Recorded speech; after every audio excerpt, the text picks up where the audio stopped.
I promised a few people I would use the Graphene SuperCap module to show this running at a higher speed and to show some of the output.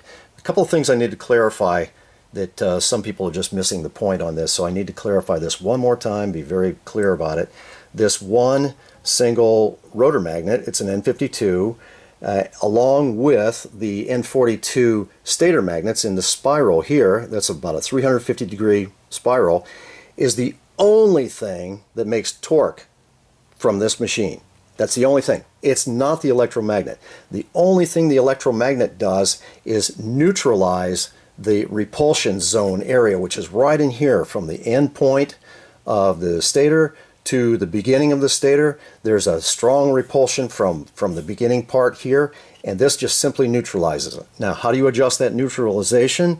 You use a solid state relay. I've got a potentiometer here that adjusts the voltage on the trigger side, and then these are the contact side for your source to go in to power this thing, and I'll explain that in just a second. But on the trigger side, it triggers from 3.5 volts up to, I think it's 32 volts, and anything below 3.5 volts, the LED won't even light up, and you think, well, it's not even going to work. It does. It works down to, I don't know, maybe 0.5 volt or so. I think I've got it set on about 1 volt right now, so the LED doesn't even light up. But what that does is it makes the, I want to call it bandwidth, it's not bandwidth, but it makes the pulse duration very, very short. And then how do you adjust for the magnetic field? Because it has to be just the right canceling or neutralization of the repulsion to work. So you simply add a little bit more voltage. You still have a very, very short duration. If it's going, we're going to run at about 250 RPM. So it's going to do about 4 pulses per second. And so by using a little higher voltage, and I think I've said before that I've taken up to 40 volts, 48 volts, it'll run at about 800 RPM max. That I don't think I've had it much faster than that on this big box machine here. But so that's very clear, hopefully, to you now, that this is the only thing that produces the torque between this and this. And this thing's responsible for running this, 25-pound load weight of the rotor and the counterbalance and the flywheel back here and the 3-phase. There's the connection of the wires to the 3-phase. They're coming down. I'm trying to be real quick with this, sorry. They come down here. I've just got it hooked up to this meter so you can see what that's generating when we first started up, which we'll do in just a few seconds. Right here, this meter is showing 56 0.56 volts, sorry, 0.56 volts, because that's where you see the probes going into the ultra cap here. It's 16.2 volts, 58 farads. And the idea was to bring this down to near zero. I had it just above zero. It's trying to bounce back, and so that's why it's at 0.5 volt right now. But that's still pretty much empty. And as much capacity as this has with 58 farads, you're going to see how fast this charges up. And how are we going to charge it?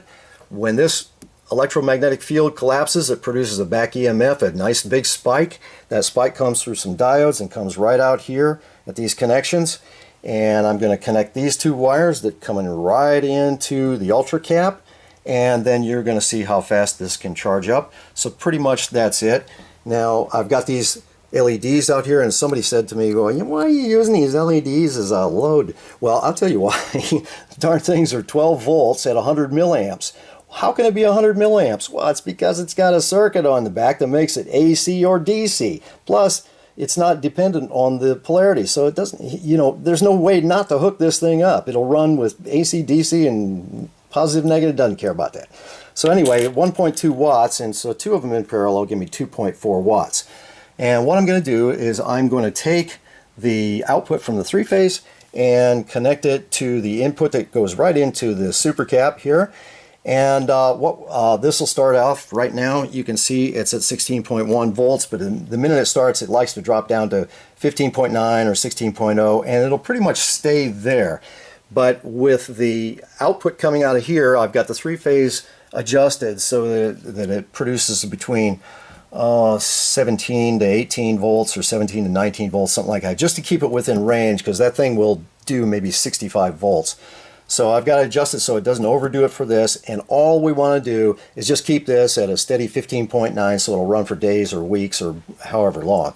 It's not I haven't done a long-term test with it. I know it'll run for days for sure, but I haven't done a really long-term test because that's not the objective of this. The objective is to show you that using capacitors, graphene supercaps, this is the ultra cap, so it's no graphene, but to, you know, the difference between that is negligible at this point. The idea is you can't do this with chemical batteries. They're too freaking slow. But with capacitors, you know, you can calculate it, you can measure it, and you can be very, very precise. It's harder to do with chemical batteries. And you certainly can't take a lithium or a lead acid down to a half a volt and then charge it up from there. So, you know, like I said, the idea would be to have a couple of these or however many it would do on this side to charge up. But I want to show you how fast this charges, so I'm just using this 58 farad ultra cap bank to do that. All right, let's get this thing started. So now you get to watch the acceleration part. All we do is just one pass of the electromagnet.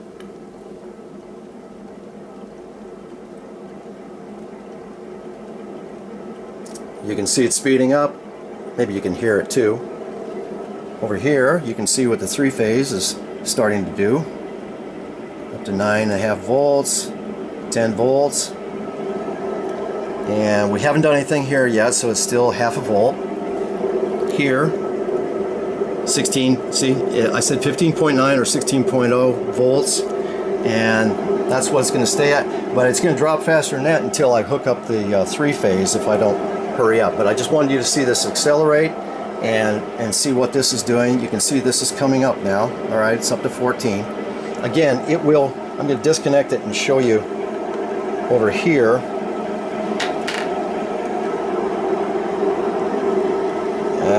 It's hard to do with one hand. Hold on a second. He's isolated. All right, this is just for the LEDs. Whoa. And you can see it there at full brightness. You can actually see the pulsation. Yeah, that's pretty cool. So it's it's 2.4 watts, and like I said, we don't even need that to keep this topped up at 15.9 volts. So let me disconnect this. Yeah. Sorry. There. Sorry about that. And we're going to go ahead and connect this. All right, I'm putting the three-phase wires here. These three-phase wires to the input part, which goes directly to the graphene supercap. Okay, 16.0. So it'll hold there for a long time. Probably drop down to 15.9, and then pretty much just stays there. Okay, these are no longer needed. I just wanted to use as an example. And so now, put this meter back on. Oh, that meter doesn't. That meter doesn't even matter anymore. Okay, so now we want to show you, or I want to show you, the connection here to the collapsing field of the electromagnet. Now, here we go. Let me try to keep that on there.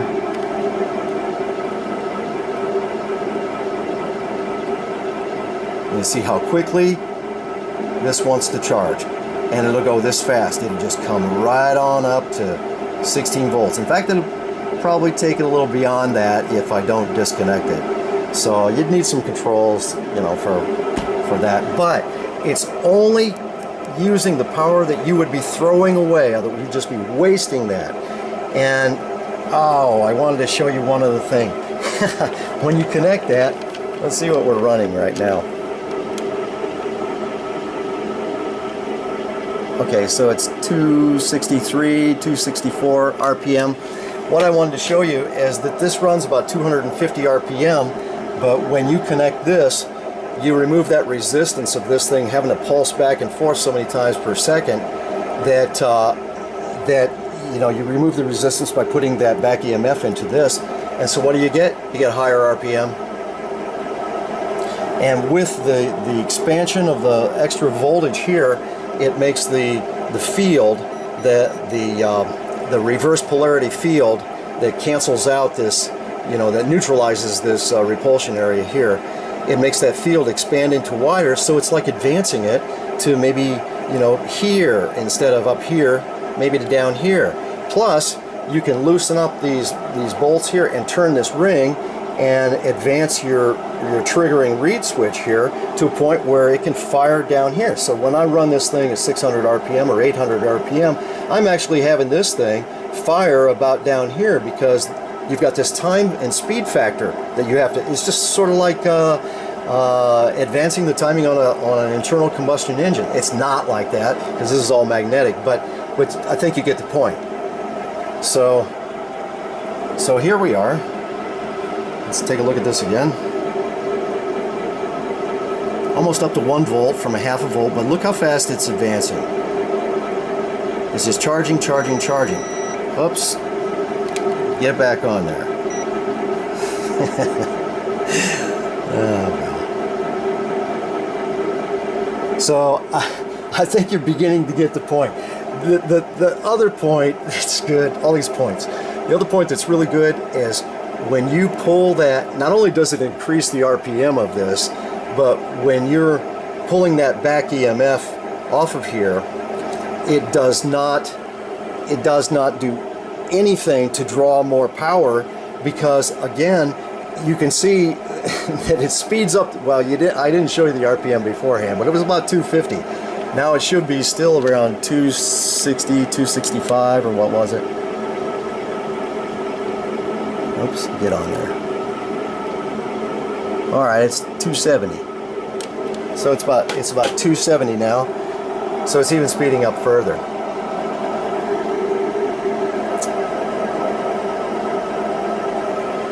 And we're still connected. You cannot, once this reaches, okay, last thing, and then I'll end this.